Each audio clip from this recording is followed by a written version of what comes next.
All right, we'll be live shortly. Yeah, there we go, live shortly. It's loading up here on this. Hey, Lord. And this is not the last time, brother. Anytime you call, I come running. You know that. There we go. Hey, partners. All right, guys. Hello, everybody. My name is Tim Black. I want to welcome you to the Tim Black Table Show. We're back again with another timely and consequential live stream show as the race for the 2024 presidential election nears and does the concerns of Americans who find themselves struggling. People are struggling to make their ends meet, fending off bill collectors, student loans, striving for small businesses, side hustles, and even selling their own blood to make ends meet and get by. Yeah, that's the thing.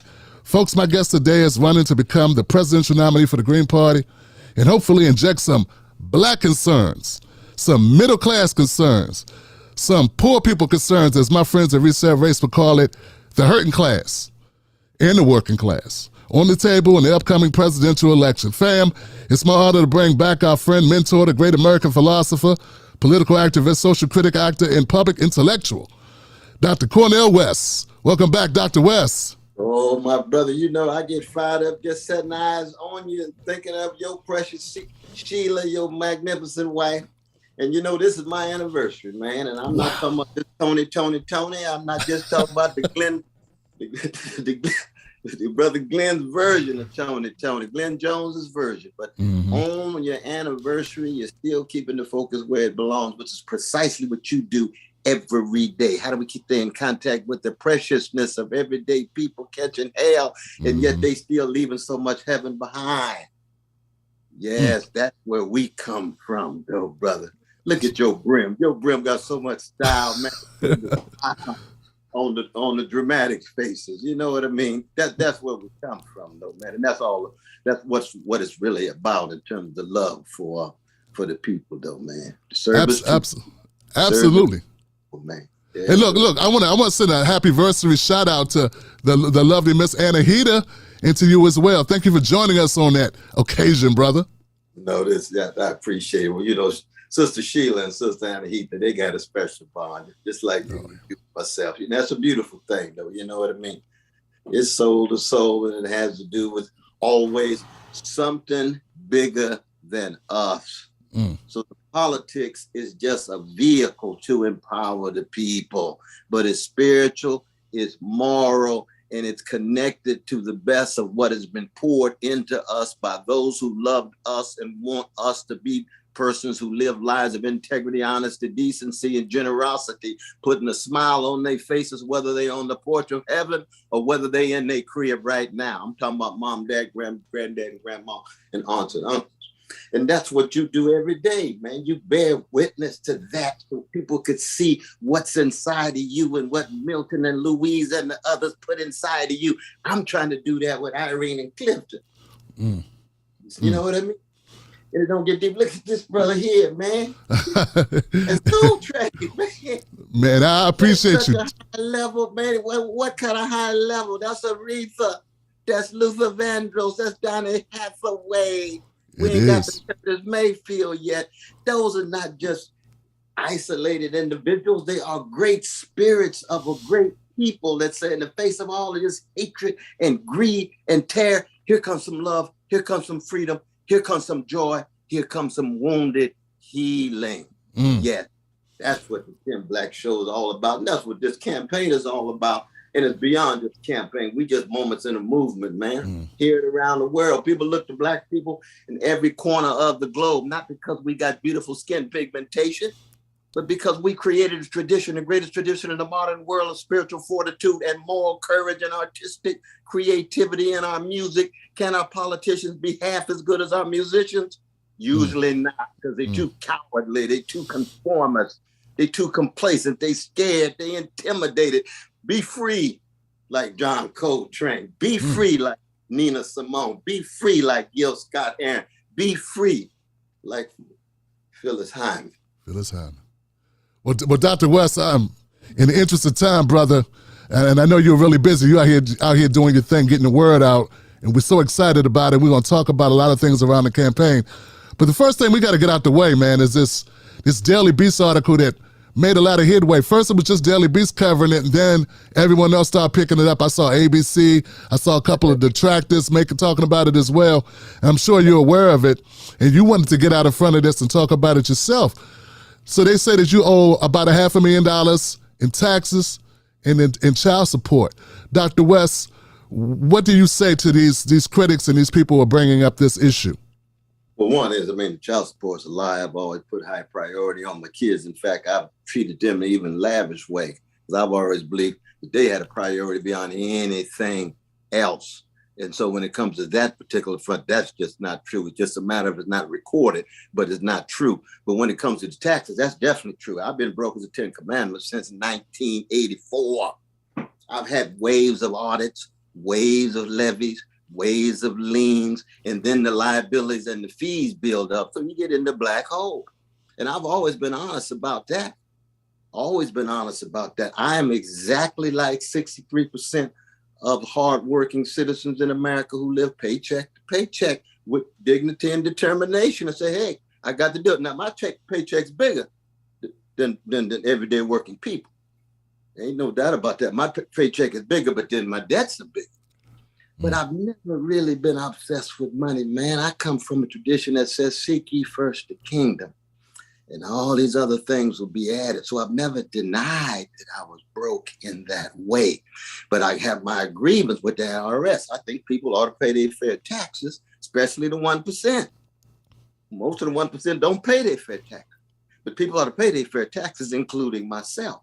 But it's clear to me that you got folk who will find anything or manufacture anything in order to attack your character when you're trying to tell the truth and bear witness, especially on the chocolate side of town. They're going to find anything, no doubt. So that fine, let folk, pursue the truth in a fair way, but at the same time, let them know that I'm honest enough to acknowledge the degree to which, yes, I've been behind on taxes. Man, I've had a knock on my door on Christmas Eve in the 80s, 2 years in a row, with the IRS giving me a subpoena. Christmas Eve, in the cold. You know what I mean? I said, okay, that's what it is. I'm not naive. That's how things roll. Definitely. But at the same time, I actually was behind. And the liabilities and the fees build up, and you make an agreement and you continually pay and make sure you pay. And I think large numbers of people understand what I'm talking about. And that's always been the case. That's always been the case. I've never been into money making. That's not my thing. That's not my thing. But I wanted to be on your show, though, brother. And this is very important because you've been so courageous, man. You've been so inspiring, and you've been so consistent with your integrity and your truth telling that I wanted this to be the first show that I could talk. And it's true. I love Sister Sabby. I love Brother Nick and CJ. I love the Black Power Media, and I love Brother Jordan. And I love Brother Kit. There's a whole group of you all who be truth tellers in a significant way. I may have left some of them out, but those are the ones that I think about. But I must say, man, it's something about Tim Black, though, man. It's something about Brother Tim Black. I don't know if it's Maryland. I know the great Maulana Kareem come out of Maryland. I know Frederick Douglass come out of Maryland. I don't know what it is about the soil, but it's that deep, deep love for the people. And see, we don't love Black people in order for Black people to love us back. This ain't no quote transactional thing. We love Black people because they're worthy of being loved. And when you love folk, you respect them, you protect them, but you also correct them, which means it's not about popularity, it's about integrity.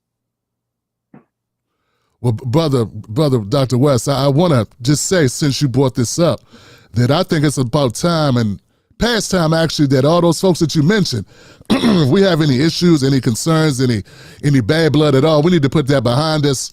I want to be the first to extend my hand and say, we had some disagreements in the past, but we got bigger things on the horizon. We got bigger issues that we need to confront. And Sister Sabby, brothers at Black Power, I don't think I ever had an issue with them, but the Revolutionary Blackout with Nick and them, and of course Jordan, we've spoken. Hey man, anything that I can do to move this conversation forward, to help empower the people, let's do it.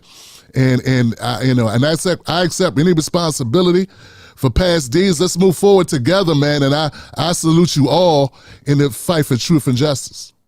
All y'all moving in the same direction, and there should never be full agreement, man. We in a jazz band. When you're in the jazz band, everybody's lifting their voice with the anthem of Black people. They ain't looking for the disagreement, agreement. You're looking for voices that have integrity, and it's going to generate disagreement. It's going to generate tension. Sometimes the communication may break down for a minute. Like, Miles, you remember Miles is playing and Herbie Hancock hit the wrong note.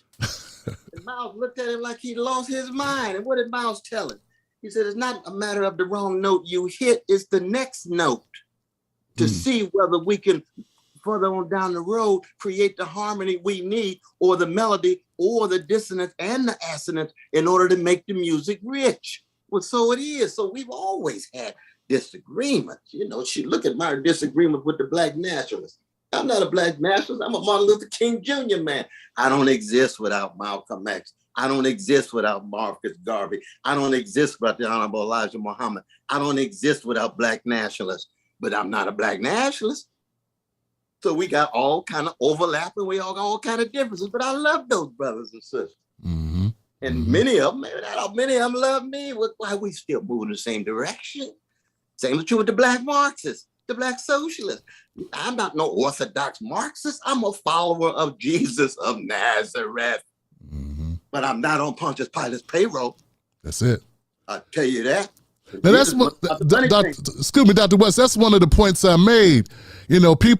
People say that they want politicians. They don't want politicians. They want people that relate to them, people that are real people. That's sort of the I guess I'd say the charm that people had about Donald Trump was that he wasn't a politician. So if you want people that aren't politicians, you want regular people, real people like Dr. West, you got to also realize that he lives in the real world and he has the same struggles, concerns, fighting the same battle that we all fight. So Dr. West, to put a bow on this about the taxes, and I'm going to ask you this. Yeah, why do you think they suddenly discovered this issue? Well, because so many of them perceive me as a threat to their order. No doubt about it. I think Brother Carvel said he's a menace to the constitutional order. I say your Constitution was pro-slavery in practice for 76 years, and it was pro-Jim and Jane Crow for 100 years, and it was pro-mass incarceration, mass new Jim Crow up until now. Mm-hmm. So yes, if I'm a threat, God is using a cracked vessel like me. If I'm a threat, it's a beautiful thing that I'm a threat. I want to be a threat to the order that loses sight of the humanity of my brothers and sisters in the hood, in mass incarceration with decrepit schools and indecent housing and not access to medical health care, and don't have a chance to create high quality relations of flourishing, given all the guns and the drugs and so forth and so on.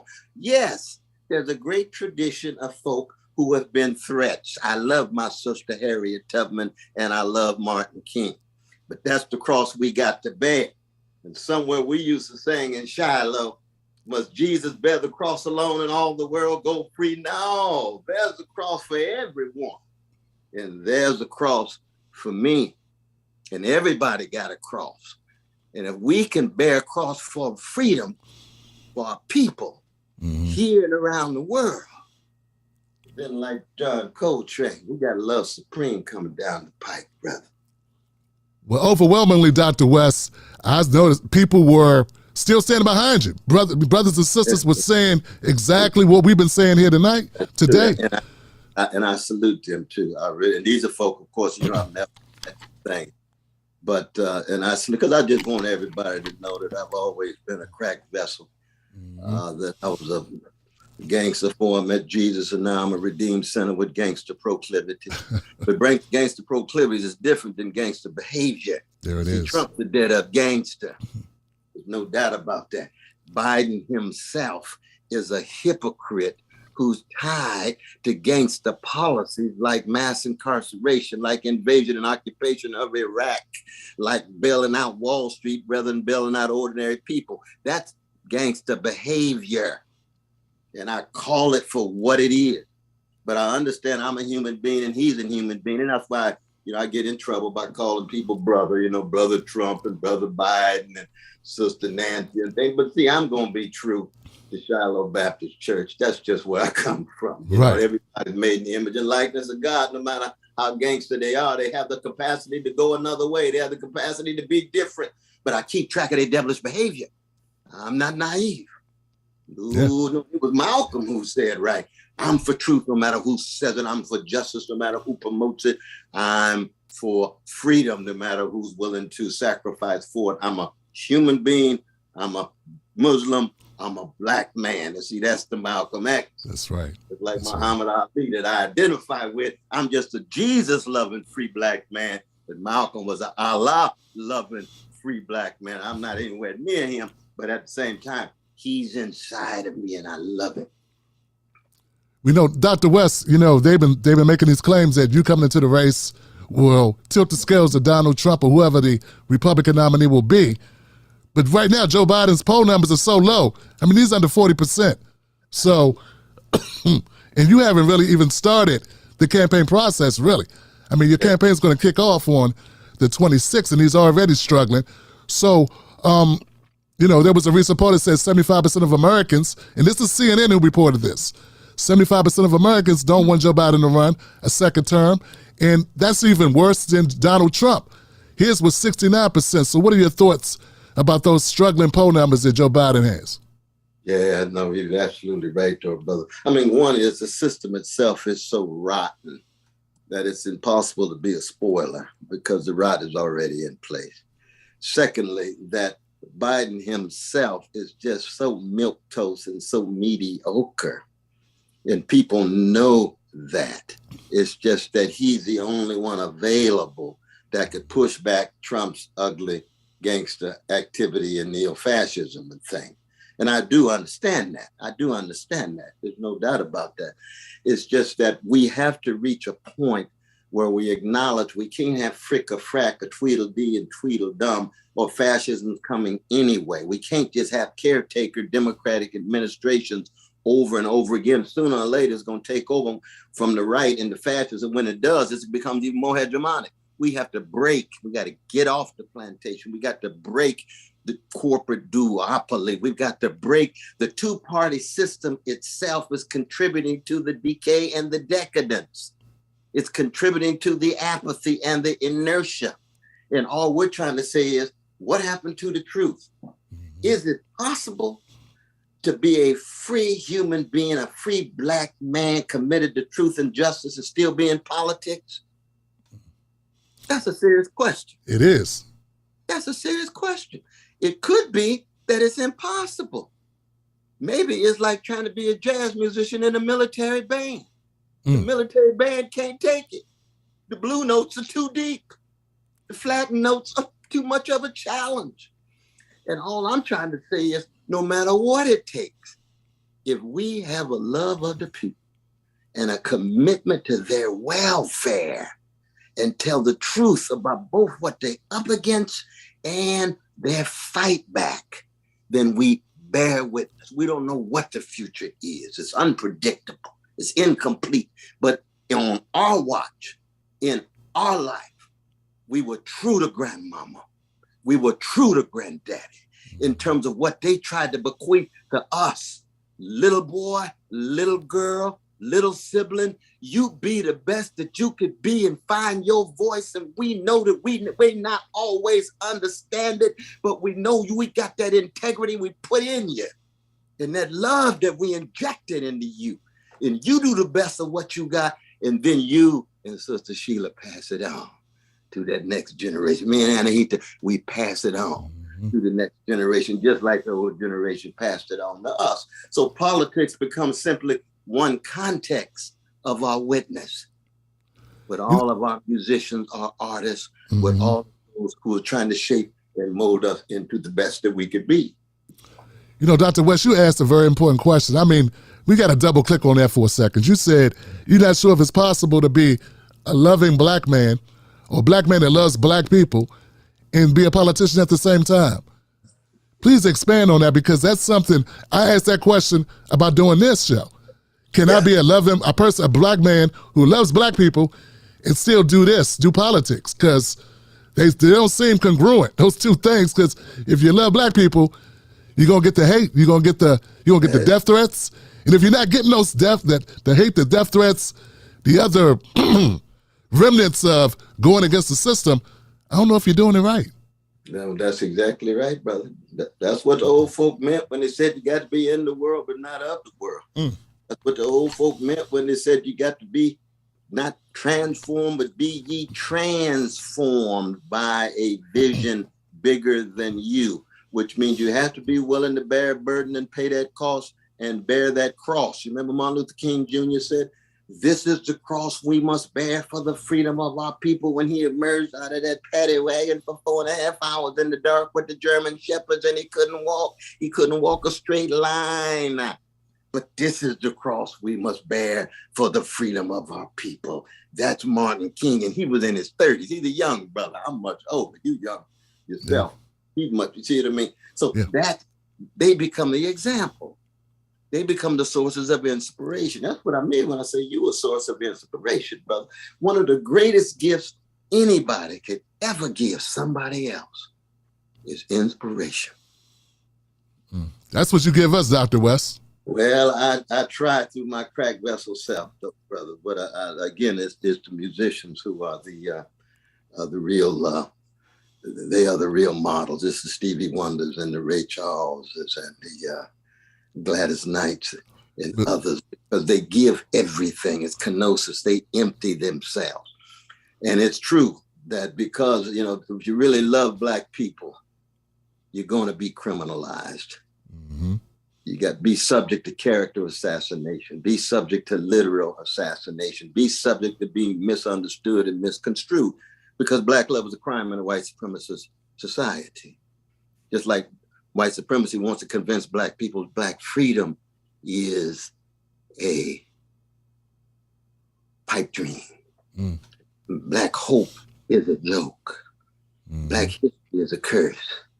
And our fight back is black love, black freedom, black history, black joy are the very sources of our sanity and dignity in light of the stories and narratives that were told to us. Some of us had those narratives told at church, so it's tied to God. Some of them were told in the Black Panther Party headquarters, so it's tied to freedom for black people. Some of them were told in mosque, so it was connected to Allah.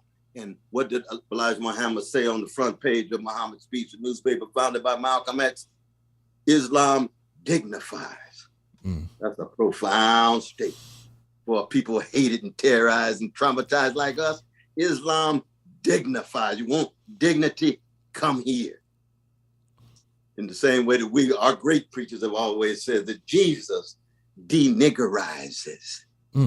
If you've been niggerized, you hate yourself, you're scared, you're intimidated, come to this blood at the bottom of the cross, and Jesus will deniggerize you and make you a free human being who loves yourself and loves your neighbor, beginning on the chocolate side, but for everybody. And then on the way, you're going to leave a little heaven behind. Oh, what a great tradition. Our music does the same thing. It dignifies us. What a great people, brother. I'm telling you. What a great people. Dr. West, what's going on with Donald Trump, not Dr. Donald Trump.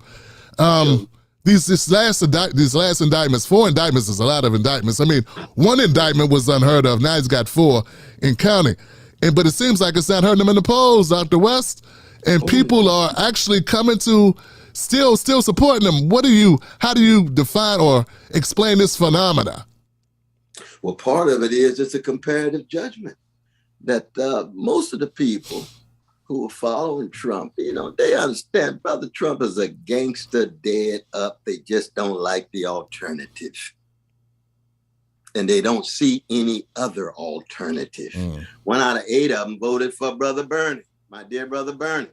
1 out of 8 voted. because they saw Bernie as an alternative to the neoliberal mediocrity and mess and the militarism abroad and so forth. You see, the tide of Wall Street, the tide of Silicon Valley, and so on, the inability to speak to the needs of working people and poor people especially.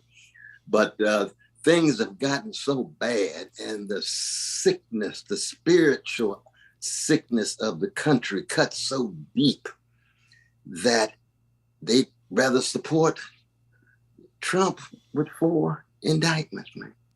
You know, and I want him to have a fair trial. I want everybody to have a fair trial. He didn't want the Central Five to have a fair trial. And, you know, my brother, my dear brother Salam is my city council. I live in Harlem, 110th Street. And I endorsed him, and I was so glad to see him win. Trump didn't want him to have a fair trial. No, we come back and say, we want Trump to have a fair trial. That's the echo of Emmett Till's mama. You know, I'm going to Mississippi with the Emmett Till family. Can't wait to be there with Sister Priscilla and Brother Aaron Campbell and Raheem Muhammad and all the good folk down there. We're going to have a serious time. I think Brother Tavis Smiley may go down with me. It's wonderful. I expected But what did Emmett Till's mama say? The Roberts Temple Church of God in Christ in Chicago kept that casket open. Yes, she did. Whole world could see what America had done. America at her worst had done to her precious son. She said, I don't have a minute to hate. I will pursue justice for the rest of my life. Fair trial even for gangsters like Trump. Justice even for thugs. Why? Because there's something deeper than just the thuggery and the gangsterism in any human being. There's something left over. There's something a little bit beyond that if they would choose to be different, to choose another way. That's the spiritual greatness of the best of Black people, not to form a Black version of the Ku Klux Klan when you're terrorizing us. We just want freedom for everybody. That's Ida B. Wells Barnett. See, nothing like it, man. The whole world has to take notice of it. No matter how they try to crush us, no matter how much they try to suffocate the best inside of us, we just keep moving on anyway. Keep it on the way Curtis Mayfield put it. That's what campaign is all about. It ain't about no political campaign and no narrow sense of winning an election. Yes, we plan to win, but success don't mean nothing if you don't have spiritual greatness, and spiritual greatness takes the form of the quality of your service to the least of these, of the wretched of the earth, in the language of Franz Fanon, of poor and working people, beginning on chocolate sides with indigenous peoples and Blacks and browns, but always embracing vanilla and always embracing working people around the world. And if we can't do it in this generation, we pass it on to the next. Right. But we say, and we tell our young folk, we want you to know that everybody didn't sell out. That's right. We want you to know that everybody didn't cave in. We want you to know everybody didn't become accommodated to an unjust status quo for their own isolated individual gain and their own narcissistic careerism and opportunism. No, some of us decided to be clouds of witnesses that bring back the sense of remembrance of the great ones that came. And by great, I'm primarily not talking about the highly educated. Mm-hmm. No, I ain't got nothing against education, but I know how education can lead toward miseducation. And I know how education can lead toward cowardliness because you're obsessed with your arrogant identity rather than courage, which allows you to be of service to folk bigger, cause bigger than you and folk who are outside of your own little narrow egocentric predicament. That's what greatness is.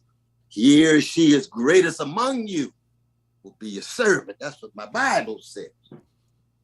You know, I try to tell people to go to your website and look at the issues that you have addressed that you put on your website for your campaign. You got 3 pillars on that website: dismantle the empire, unleashing democracy, and saving the planet. Could you touch a little bit on dismantling the empire and why that should be important to average Americans, regular Americans, working Americans? Well, one is you got 56 cents for every dollar that goes to the military.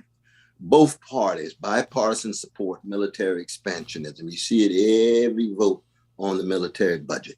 We got over 800 military units around the world, and over 100 and some countries. China only got 5, Russia got 30. We got 800. Why? Because we want to be an empire that dominates the world, every nook and cranny of the globe. They call it total dominant spectrum. That's the language that they use. And I'm saying, I want to dismantle that. I want America to be a nation among nations, not an empire that other nations have to be subjugated to. It's a very different conception, you see. So yes, we have humanitarian aid, but we don't need to be invading and occupying other countries. We don't need to be provoking other countries. We don't need to be acting like we the big bully, pushing folk and acting as if they say a bad word to us or somehow invoke some kind of critique of us, that they're anti-American and they're subject to our crushing them. That's spiritually obscene and morally empty. And it's connected to all of those trillions and trillions and trillions of dollars that are used to military to then shift to satisfying the basic needs of our people, Americans, those folk who are 63% going paycheck to paycheck. And it just blows my mind to hear Biden's economists talking about the economy is the best thing that we can have. The economy is in great shape. The economy is marvelous. He's the greatest president since FDR. Please.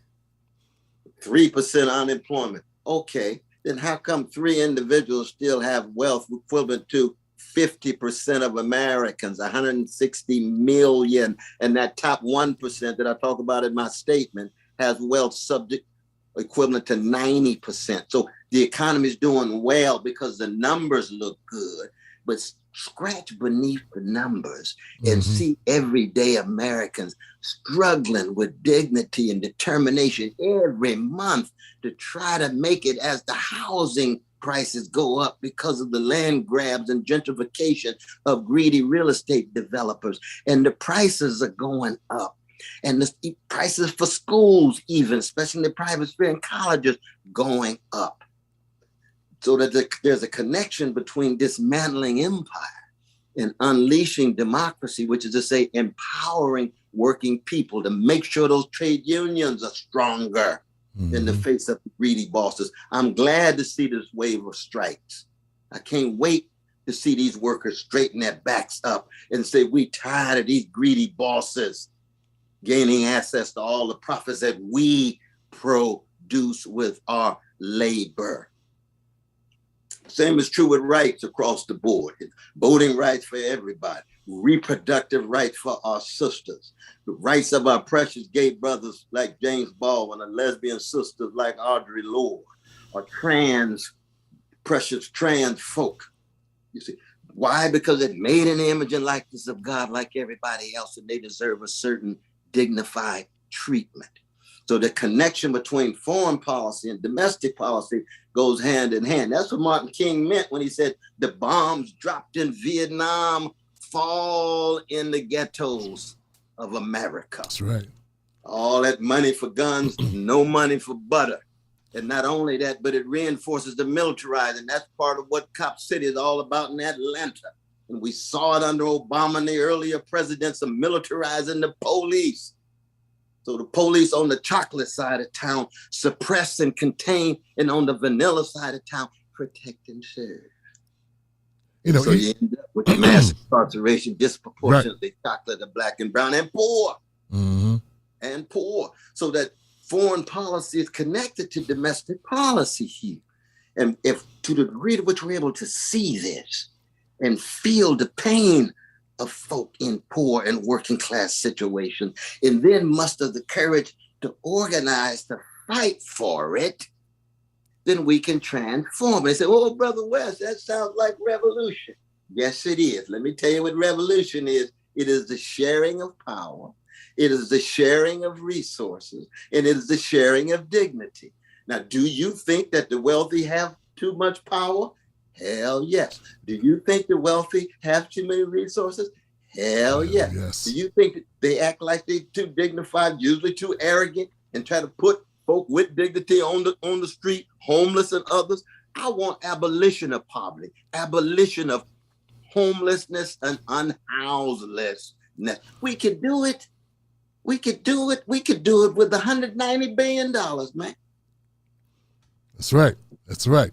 You know, but Dr. Priorities are so warped. They are. They're so warped, man. But you know, Dr. West, what's disheartening is some of this comes from people who call themselves progressives or progressive leaders.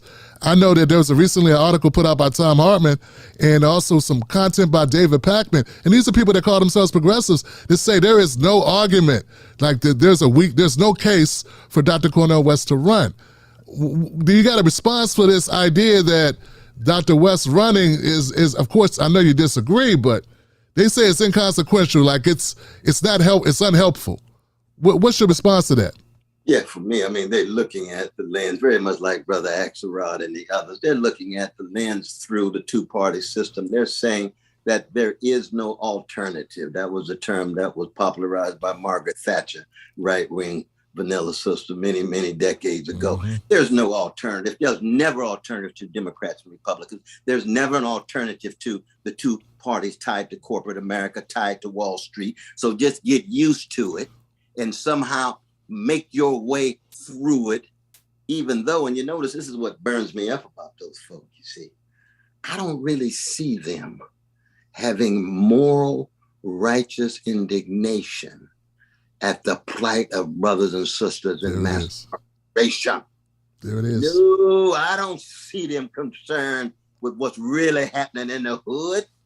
They got their own comforts that they can fall back on and say, there's no alternative. Therefore, the poor just have to get used to being crushed every 2 years, every 4 years. And one of the litmus tests for me, and I know I've got my disagreements on this with folks, and I love my brother RFK, but we got deep, deep disagreements on this. I will never, ever sell or press people down the river, and that includes my precious Palestinian brothers and sisters. And when they look at what's happening on the West Bank and they can't say a mumbling word because there's no alternative to the Democrats and the Republicans who are also tied to those lobbyists that try to render people invisible like Palestinians, I'll never put up with something like that. I wasn't raised like that. I'll never cave in. Our Black politicians, Black congressional caucus, Black leadership, Black academics, Black professionals, they don't want to say a mumbling word the way they ought about what's happening on the West Bank with Palestinian brothers and sisters. How come? They scared. They're afraid.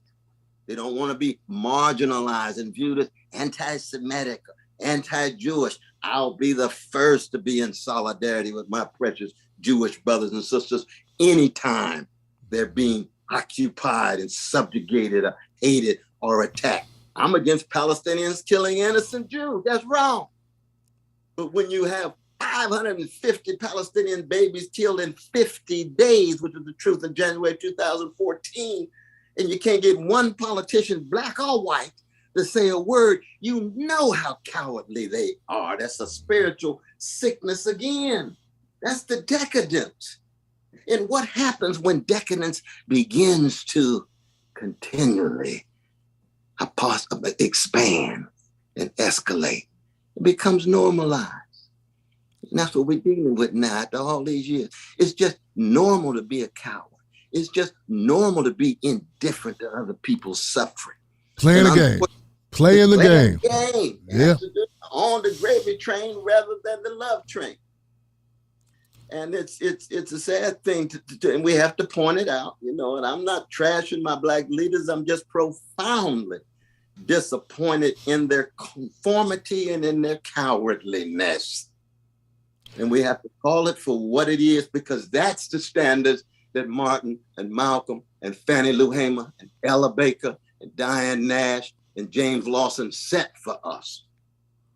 You know, it would be very much like people saying, well, you know, the coldest brother on the horn is Kenny G and Coltrane never existed. Kiss my soul. And I love Kenny G. I love him.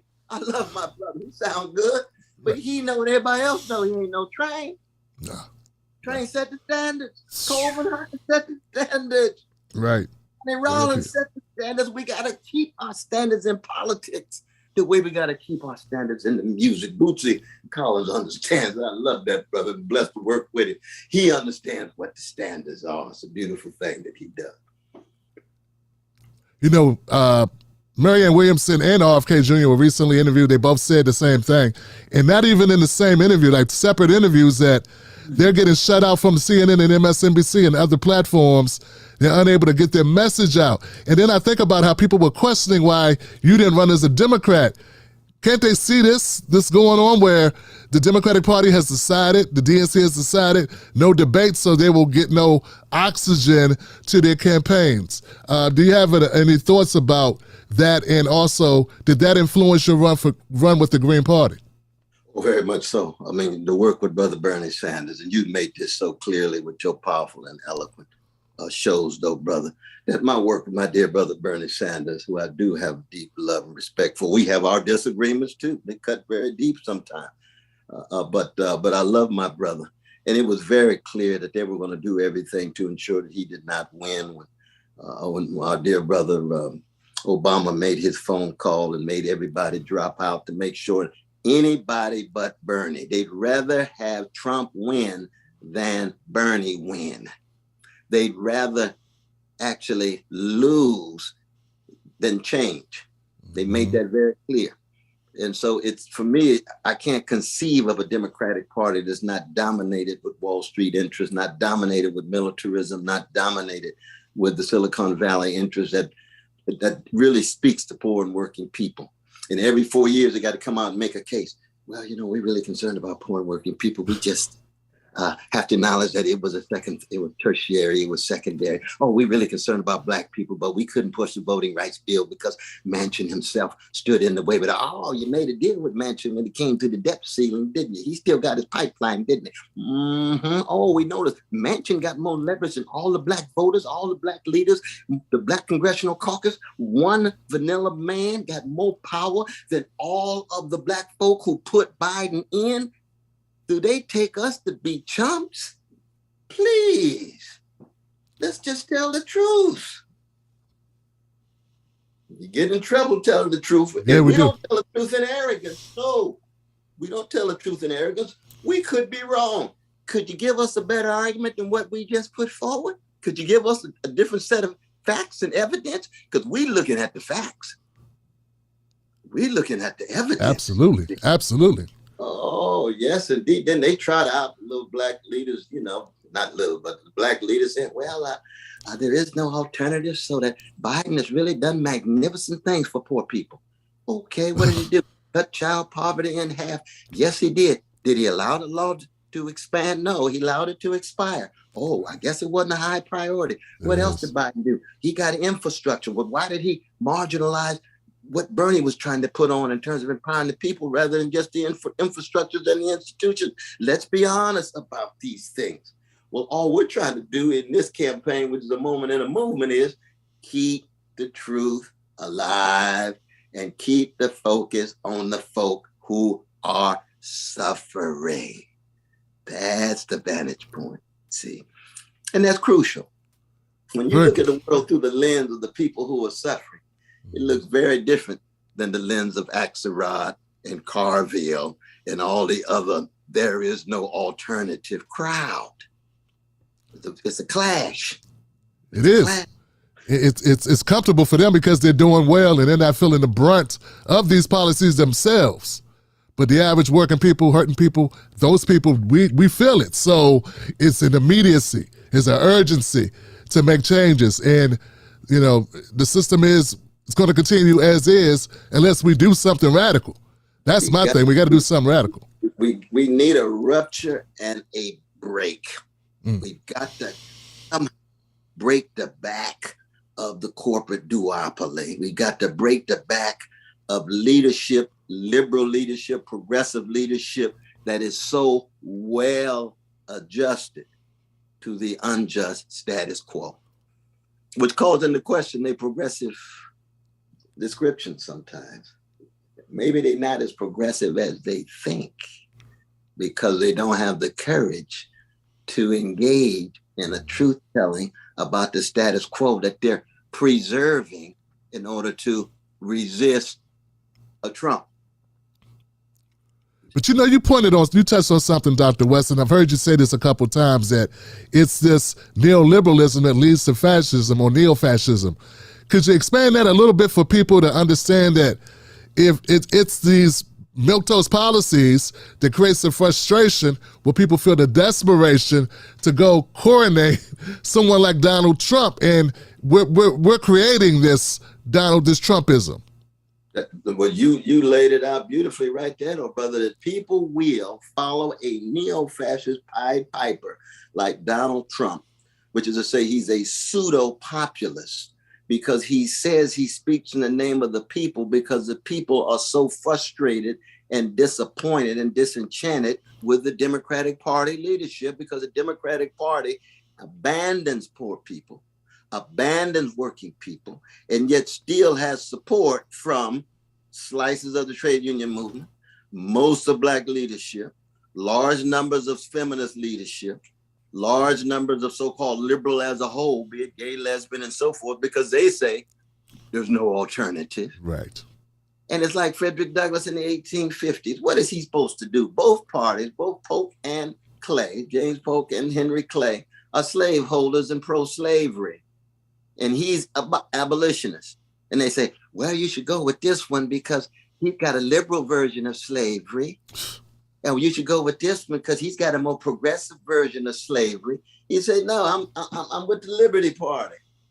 You got to go with the Liberty Party. Well, Liberty Party is weak as pre-squeezed Kool-Aid. Yes, it is. It's not that strong, but it's going to lead to putting pressure on both of those parties. And you're going to end up with a third party, which was the Republican Party tied to Lincoln, who had to be pushed because he wanted Black people to leave the country up until 1862. But he was pushed. Frederick Douglass called him a slave hound from Illinois because his first inauguration did what? We're going to compromise with the Confederacy that allows for Black people to be enslaved in perpetuity. Frederick Douglass said, this man is losing his mind. They end up best friends. How come? Lincoln changed. All of us can mature, but it's pressure. You got to put pressure. And unfortunately, we don't have enough Black people who are willing to put their necks out to put pressure. Don't go with the mainstream. Don't go with the streamlining that overlooks the plight and the suffering and the misery of the masses of Black people. I'm not talking about the Black middle class and the Black bourgeoisie. Many of them doing very well. I'm talking about their cousins. Yep. And none of the Black middle class exists if it hadn't been for the Black masses way back in the plantations and in the rural context that loved children enough and sustained the churches and little leagues and music leagues and others so that those Black middle class folk could become who they are. I got to Harvard and Princeton because the masses of Black people rebelled. 212 cities on fire when Brother Martin Luther King Jr. was shot down like a dog. And Harvard said, oh, we got to shift and recognize that there's a race problem. No, it ain't never been no race problem in America. There's been catastrophes visited upon Black people. Don't try to reduce the catastrophic to the problematic. We dealing with catastrophe. That's what the blues is about. Catastrophe lyrically expressed. Catastrophe artistically transposed and transfigured. And catastrophe honestly contributed. Honestly engaged, I should say, honestly engaged. So when you start with catastrophe, that's what the masses start with. They start with catastrophe, and then they respond. That's what Coltrane's about. That's what Alabama is. That's a catastrophe. Listen how he gonna artistically transfigure it to do what? Inspire you, inspire me. That's right. You wear your brim with dignity, and I'm swinging with my black suit. My suit ain't nothing but my cemetery clothes. I'm coffin ready for football every morning. Brother. All you can do is take me in that way, then that means that the tradition can flow through me. I ain't no end, I ain't no aim. I'm a vessel. I'm a conduit. I'm a vehicle for the greatness of a people. That's what we're here for. And nothing will stop the fire inside of a Walter Hawkins say, what is this inside of me? It won't allow me to hold my peace. And if I don't say something, the rocks are going to shout out. And that's an echo of the spirituals. Keep so busy serving my master. Keep so busy serving my savior. Ain't got time to die. And if I don't do it, the rocks are going to shout out. Wow. Ooh, that's coming through you, brother. It just ain't me. That's coming through your listeners, man. That's where we come from at our best. And at our worst, we cowards, we thugs, we gangsters, but we can overcome it. That's we can right. change. We can be better. Dr. West, have you ever been on the Bill Maher show? Oh, many times. Okay. He's been very kind to me. Even when he had politically incorrect. Okay. Good, because he needs to bring you back. Because he just had on that right wing, the new guy, the Vivek Ramaswamy. He was just on his show. His podcast is Club Random with Bill Maher. He's got a separate show. And it's sort of like his personal podcast. Oh, I got you. I got you. And no, part Brother Bill's he's been very kind to me over the years. We had about a five-year gap, but he had me on, I think, last June. But I think he's made contact, so I might be on. But that would be amazing. Because, you know, they were recently, this was just yesterday, excuse me, they were discussing, you know, Vivek is making a lot of noise in Republican circles, right? And he's very young, like 38. So he's one of the youngest Republican nominees ever running or candidates ever running for president. And, you know, he's talking like we're in a post-racial society and, you know, we need to stop looking backwards. We need to look forward. And the brother is very eloquent. He's very educated, very literate, and people love the way that he puts his thoughts together. But I think he's off base when it comes to actual social issues in America. He's got a book called Wokeism Against Wokeism, The End of Wokeism. So it's in that same lane. But you know, the irony is, our brother went to Harvard, went to Yale Law, that he wouldn't even be in the country if it wasn't for the Black Freedom Movement that generated the 1965 Immigration Act. Between 1924 and 65, it was the white supremacist immigration policy that didn't allow folk outside of Europe, for the most part, to even come into the country. Few exceptions in the Western Hemisphere. So he comes as a new immigrant. And he gonna come here with all of these definitive statements about X. So I mean, he got to write his opinion, but I'm just putting it in context. I said, come on, young brother. You need a little bit more humility, man. You wouldn't even be here if it wasn't for Martin and Fannie Lou and the others bringing a critique to bear to white supremacy. So we bring the critique to bear to white supremacy. Black people die for the movement to allow for the Immigration Act. And he gets there and he say what? Post-racial. Well, you know, his parents probably immigrate. Well, they immigrated, but he's, you know, being a candidate, you know, he's a U.S. citizen, so he was born here. But the point is, his parents able to come and then allow him to gain access to the resources of the empire, and so. But I mean, you know, he's got a right to be wrong. I'll fight for his right to be wrong, but we got to point it out, and we got to point out the degree to which, you know, his own personal ambition. I hear somebody say he's been messing with that genius from Detroit. What's his name? Eminem. Eminem was one of the vanilla geniuses in the Black created art form of hip hop. But no Eminem without Dr. Dre and the others. He'd be the first to say that. But so that he's been shaped by our own culture. You see, when he's quoting Eminem, and when he had his little group at Harvard and so forth, he became a participant, and wonderfully so, within the Black cultural world. Because hip hop was one of the great artistic creations of Black folk that flows from spirituals and gospels through jazz and rhythm and blues and a whole host of other forms and genres. Absolutely. But as you say, we just got to keep the brother honest. We got to tell the truth about the brother and show the way in which he is now tied to or chooses to be part of a Republican Party that has never in the last 100 and some years been concerned about poor and working people, let alone Black people. There it is. Let alone Black people. Before you go, Dr. West, tell people about this event that's coming up in a couple weeks in Mississippi. Well, no, it's coming up in just a few days, my brother. Wow. Yeah, we going down on Friday, and it's really I'm being invited by the precious Immatil family. I was just talking to Sister Priscilla Sterling and Aaron Campbell, as I mentioned before, Raheem Muhammad and the others, Malik Shabazz, my very dear brother, who's been the lawyer with Brother Trent Walker, zeroing in on this vicious brutalizing of our precious brothers Jenkins and Parker. You probably heard about that. There's been guilty. Yes, absolutely. I covered it on the show. Yeah. Absolutely guilty plea. So I'm going to meet with their family so that I'm really going down as a servant of the people. I'm being invited. It's not really or primarily just about campaigning. It's about acknowledging, okay, I'm running for president. Well, I've been running for truth and justice since I was 14 years old. And I want to be there with the family. We're going to have different gatherings there at the church. We're going to have the film, Teal, and the panel. We're going to meet with the Mississippi Freedom Party. We're going to meet with a number of Black folk, a number of white folk as well, but it's very much an Immatil event. We're going to keep the focus on that precious brother from Chicago. Yes. Whose body was dropped in the Tallahatchie River. And they brought it out. And that became the catalyst for the wave of Black freedom struggle in the 1950s. There's no Rosa Parks or Martin King without Emmett in that river, in that coffin. And his magnificent mama, Mamie herself. Wow.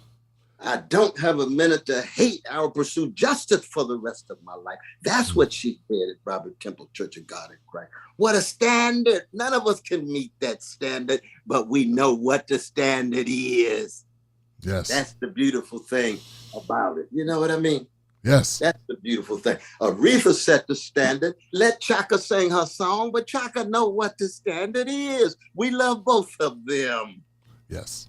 They know what the height of the standards are. That pulls the best of us. Our courage, our integrity, our honesty, our decency. Courage without generosity hugs the knees in hell. You need courage and generosity together. And that's what Black people have always tried to do, going back to the gut bucket churches on the plantations, even before the shift in Africa that my dear brother Malefi Asante and others have taught us. But I always zero in on the churches though, brother, because that's the real bowels from which I come. I got my own narrowness in terms of beginning in Shiloh Baptist Church with Reverend Willie P. Cook, who's from Mississippi. The way Sam Cooke, Clarksdale, Mississippi. David Ruffin, why not Mississippi? Nina Simone writing Mississippi, goddamn. Yes. Blues out of Mississippi, Son House, Robert Johnson, and then Margaret Walker's novels and Richard Wright's novels. What is it about Mississippi? We ain't got the Jesse Ward or David Banner yet. Mississippi, Tavis Smiley, Mississippi, Albert Roberto, the godfather of Afro-American religious studies. Mississippi, special place. Yes, it is. It pains me, man. It pains me that we won't be able to be there with you, but we're with you in spirit. Your spirit and Sister Sheila's spirit is always with us, man. That's it. Always with us. Brother. I can tell you that. Absolutely. Absolutely. But this is, of course, as we always, this ain't the last time, brother. I'm just so inspired by you. And I listen to you, and even your critical reflections, I try to embrace and try to respond to, because we learn from each other. You know, it's mutual and reciprocal in terms of learning from each other, and our examples inspire each other. And we recognize we both got some crosses to bear, though, man. Always out of love, though, Dr. West. Always out of love. Isn't that the truth? Isn't that? But love you, though, brother. Love you back. Love you as well, Dr. West. And folks, go to CornelWest24.com to find out more about the campaign. Later this week, I'll be having some folks from the Green Party as we get into the nuts and the bolts of a campaign and how we can be a part of that. So look forward to that later in the week. Dr. West, once again, it's been a pleasure and an honor, sir. Thank you. Always a blessing, though, brother. Indeed, indeed. Salute you. Salute you back. Yes, sir. Oh, yeah. Yes, sir.